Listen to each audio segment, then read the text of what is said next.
안녕하세요, 지메입니다. 오늘 할 내용은 경매물건 분석 주거 게시판에 있는 무상거주 확인서가 무서운 이유라는 글에 대해서 보도록 하겠습니다. 영등포동에 나와 있는 다세대 주택인데요. 내용이 조금 복잡합니다. 내가 이거를 전부 이 개인정보 때문에 이름을 다 가리느라고 정말 힘들었습니다. 영등포역에서 가까운 곳에 있는 다세대 주택입니다. 이 보통 이제 1층이 상가이고요. 1층이 상가이고, 그 다음에 필로티 구조는 아니고요. 그리고 가장 위층은 주인이 살고, 뭐 아래층은 세주는 뭐 그런 빌라입니다. 전용은 38.52로 참 많이 크죠. 근데 구조도를 봐보면 경매 나온 이 층수에서는 가장 꼭대기층이죠. 층수에서는 중간에 보다시피 가벽이 설치되어 있습니다. 그래서 계단으로 들어오게 되면 이 왼쪽 집과 오른쪽 집이 나눠져 있는데요. 왼쪽 집이 501호, 그 다음에 오른쪽 집이 502호입니다. 잘 봐보시면 나눠서 쓸 수 있게 되어 있습니다. 그래서 왼쪽 집 같은 경우는 방 하나, 둘, 세 개이고요. 오른쪽 집은 방 두 개, 각각 욕실은 하나씩입니다. 이런 부분만 봐줘서는 특별한 이렇게 나눠 쓸 수 있는 거죠. 문제는 없어 보이는데, 일단은 매각 물건 명세서를 보면 좀 자세한 사항도 나옵니다. 좀 몇 번 글이 반복이 됐습니다. 내용을 자세히 봐보면 반복이 됐는데, 너무 중요한 핵심은 이겁니다. 501호로 표기된 부분은 소유자와 아들 유땡땡씨, 그 다음에 사위 권땡땡씨가 각 방 한 개씩 점유를 하고 있다고 합니다. 즉 여기가 뭐 소유자, 그 다음에 여기가 아들, 그 다음에 여기는 사위 권씨, 이렇게 각각 점유를 하고 있고, 502호에는 유씨가 임차 중이라고 합니다. 이 부분에는 유씨가 임차 중으로 이렇게 조사가 되어 있습니다. 이게 참 복잡하죠. 복잡합니다. 이게 어떻게 좀 이런 상황이 됐는지. 어쨌든 소유자와 아들과 사위가 같이 집에 살 수 있을까요? 싶기도 한데 어쨌든 이렇게 조사가 되어 있습니다. 그래서 501호는 소유자와 아들 유씨, 그 다음에 사위 권씨가 살고 있고, 502호는 또 유씨입니다. 이 소유자 유씨와 여기 502호의 사인 유씨도 또 성이 같습니다. 가족인지 아닌지 뭐 그건 알 수 없지만 여기는 성이 같다고 나옵니다.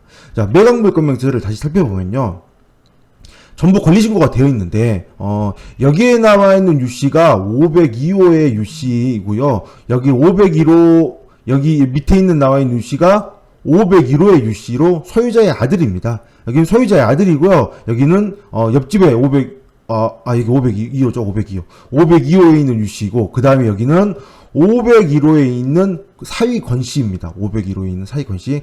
얘가 아들이고요. 얘가 아들이고 얘가 사위입니다. 그리고 여기는 옆집인 거죠. 이렇게 지금 권리신고가 되어 있는데, 자, 여기서 이제 살펴봐야 되는 거는, 중요한 건 뭐예요? 당연히 대항력 여부인 거죠. 최소한 수익 설정일자가 2004년 근저당입니다. 근저당 상태에서 이 근저당보다 전입이 빠른 사람은 이 권씨밖에 없는 거죠. 이 소유자의 아들과 일단은 이 502호의 유씨 같은 경우는 전입 신고도 있고요, 확정일자도 있고 배당료도 정상적으로 했습니다. 그래서 배당이 될 것으로 보입니다. 1억 3천만 원. 소유자의 아들 유씨는 확정일자도 없습니다. 보증금 4천만 원 신고를 하긴 했는데, 현황 조사에는 5천, 갔을 때는 신고는 4천. 뭔가 좀 앞뒤가 안 맞죠? 어쨌든 이 사람의 경우에는 신고를 했는데 배당이 될지 안 될지는, 뭐 배당이 되든 안 되든 입찰자 입장에서는 어차피 대항력이 없으니까 신경 쓰지 않아도 됩니다. 자, 중요한 거는 바로 이 권씨입니다. 권씨, 사위라고 하는 권씨인데, 전입신고일자가 1996년도입니다. 즉 근저당보다 빠르죠. 그러므로 대항력이 있습니다. 대항력이 있으므로 배당을 받지 못한다면 낙찰자가 인수를 해야 되겠죠. 만약에 4천만 원에 대해서 이유를 본다면.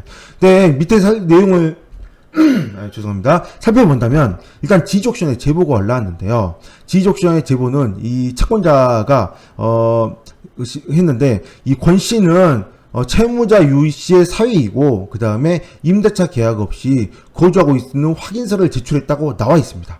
그래서 이 확인서까지 첨부가 되어 있어서 그 내용을 살펴보겠습니다.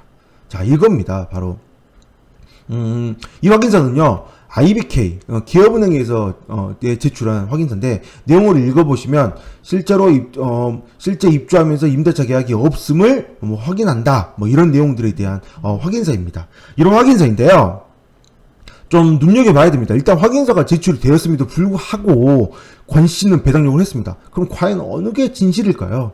자, 확인서를 자세히 봐보시면 어떤 느낌이 드시나요? 어떤 느낌이? 어떤 느낌이 드세요? 자, 소유자, 유씨, 입주자, 즉 입주자는 사위죠. 권씨입니다.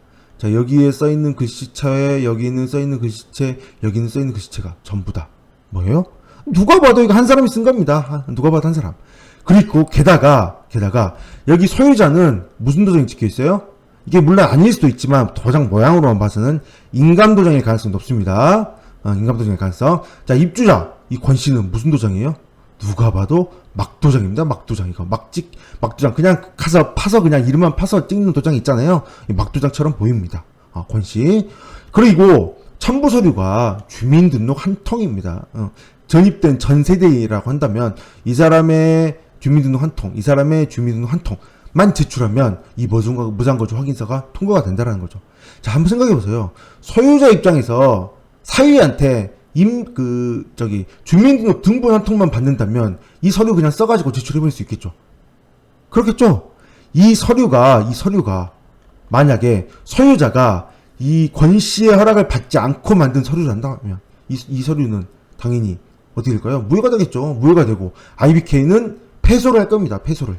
물론 이 권씨가 알고 있는 상황이고 알고 제출한 거라면 당연히 IBK가 승소를 할 것이고요. 그거에 대해서는 여기만 봐갖고는 판단할 수가 없습니다. 그 결과가 어떻게 될지는 뭐 본인들만이 알고 뭐 소송을 간다면 어떻게 될지는 알 수 없겠죠. 어쨌든 하나 확실한 거는 이 채권자가 이 제보를 하면서 이렇게 확인서까지 제출했다는 겁니다. 즉 뭐냐면 만약에 이 권씨가 4천만 원의 배당을 되려고 한다면 당연히 뭘 신청하겠어요? 배당 배제 신청을 당연히 할 겁니다. 채권자 입장에서. 왜? 여기서 배당이 돼버리면 본인들이 배당 받을 금액이 줄어드니까요. 배당 배제가 된다면 만약 낙찰자 입장에서 이런 배당 배제가 되는 상황이 된다면 언제 배당이 될지도 모르고 어떻게 명도를 해야 될지 모르고 당연히 문제가 상당히 길어질 수가 있겠죠. 이 채권자와 이 권씨와 소송이 붙는다면 시간이 많이 길어져서 언제쯤 명도를 해야 될지 모르는 상황이 될 수도 있습니다. 대항력 세입자이기 때문에 단순하게 당장 인도명령이 떨어지지 않을 것이고 그러면 한없이 언제까지 기다릴지 모르겠지만 한없이 기다려야 되는 상황이 생길 수도 있는 거죠. 자, 이처럼 무상거주 확인서라는 게 이렇게 서류만 봐도 누가 봐도 소유자가 이렇게 어떻게든지 구멍을 만들어낼 수 있는 서류가 되다 보니까 문제가 되는 경우가 종종 있는 거죠. 물론 이 진실은 저는 알 수 없습니다. 당연히 여기 서류상에서만 저는 판단을 해서 말을 하는 거기 때문에 충분히 틀릴 수도 있습니다. 그렇지만 만약에 이 물건을 입찰한다면 시간이 많이 걸린다고 볼 수도 있겠지만 그냥 단순하게 4천만 원을 인수한다 보시고요. 보고 접근한 게 어떤가 싶은 생각을 하게 됩니다. 4천만 원 인수한다 보고 그리고